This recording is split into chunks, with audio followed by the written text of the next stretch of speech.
el mundo del año 52, cuando llega al trono del pasado siglo, al actual, los cambios que ha habido son ya enormes, vamos, mucho más que cualquier otra época. Los cambios ocurren con una rapidez ahora que no ocurría tanto antes, y con más lentitud.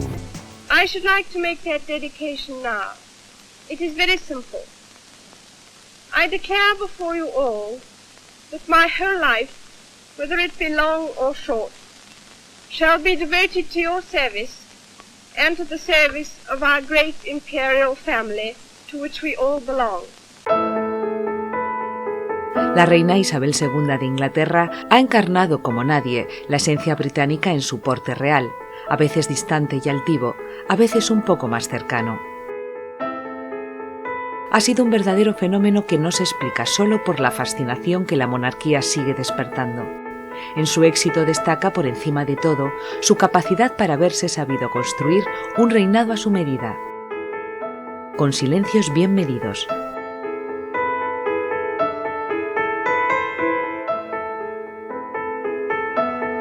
Lo que se va a recordar es que ha sido la más longeva, pero además no solamente es que ha sido la más longeva. La anterior fue la reina Victoria en el siglo XIX, que también superó los 60 años, y ahora ha reinado más Isabel II, ¿no?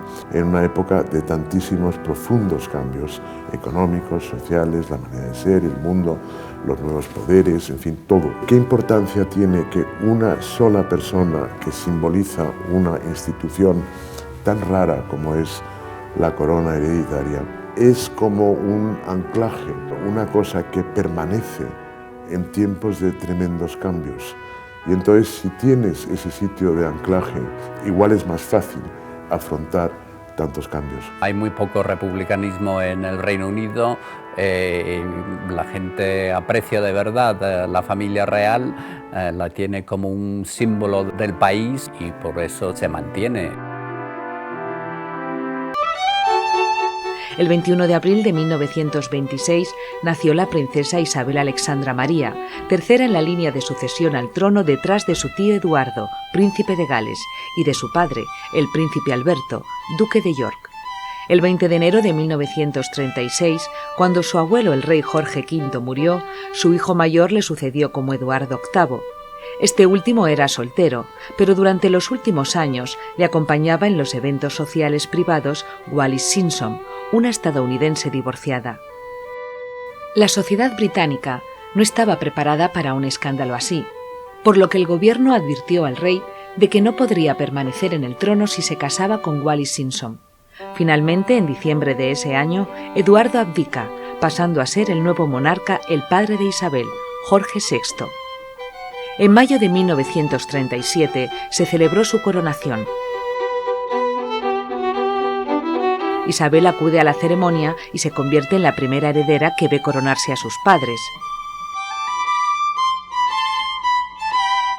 Desde septiembre de 1939, con el estallido de la Segunda Guerra Mundial, Isabel y su hermana menor, Margarita, permanecieron en Escocia hasta Navidad, momento en el que regresan a Inglaterra. En mayo de 1940 fijan su residencia en el castillo de Windsor, donde permanecieron la mayor parte de la contienda. Ese año, Isabel, de 14 años, realizó su primera emisión de radio para el programa de la BBC, Children's Hour. Thousands of you in this country have had to leave your homes and be separated from your fathers and mothers. Fue también en 1940 cuando el Palacio de Buckingham sufrió el peor de los bombardeos durante la Segunda Guerra Mundial, que destruyó la Capilla Real.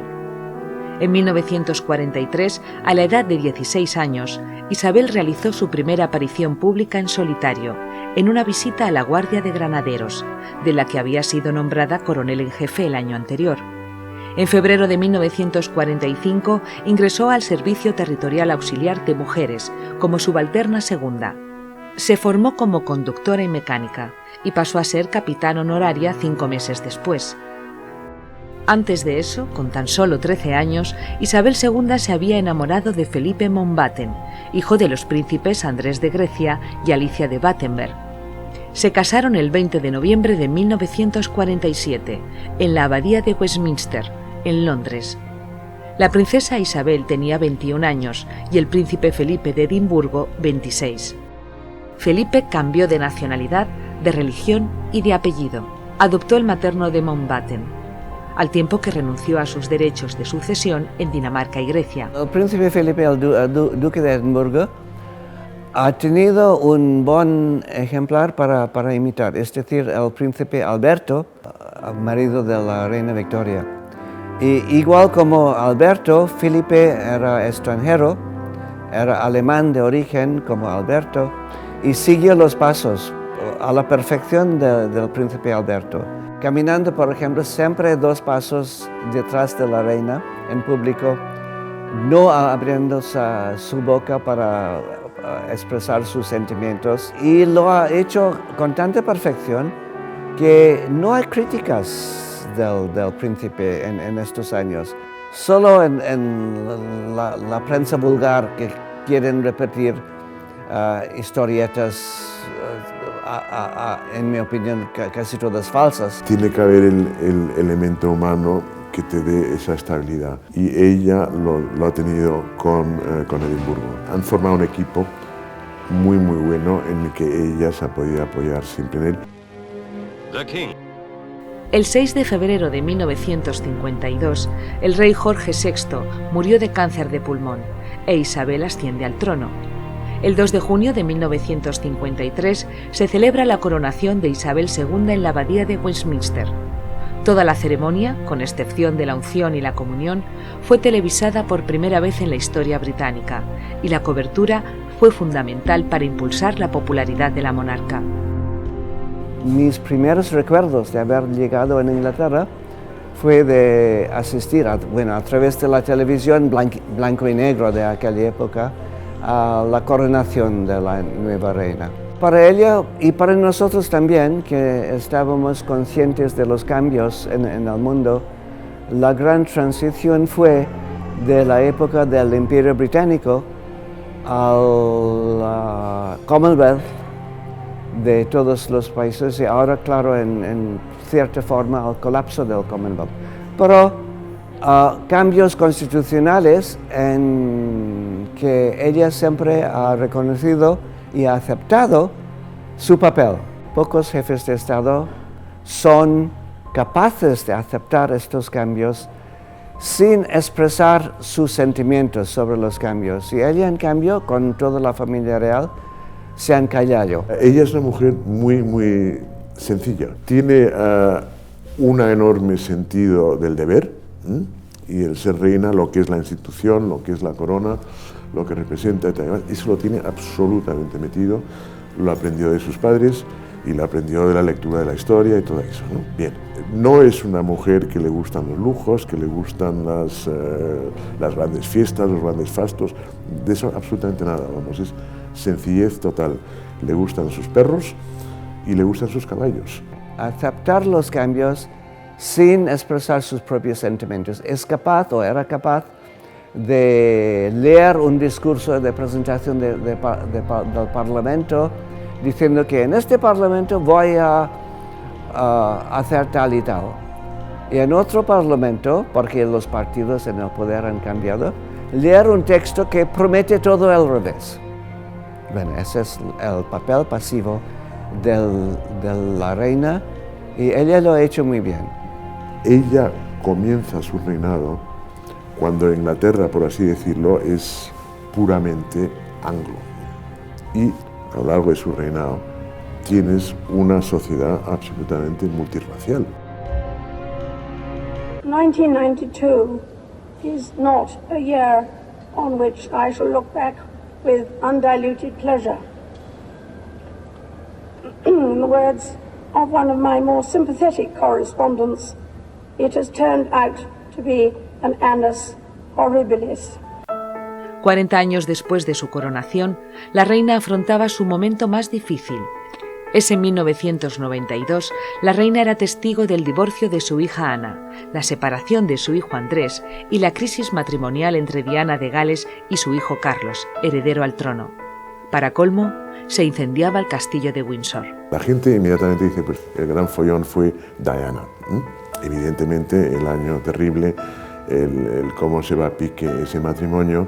Y entonces, cuando ocurre lo de la separación de Diana y del príncipe Carlos, y luego ya la trágica muerte de la princesa, se acusa a la reina de estar fuera, que ser distante, de ser fría. Hay una serie de críticas tremendas y es un ejemplo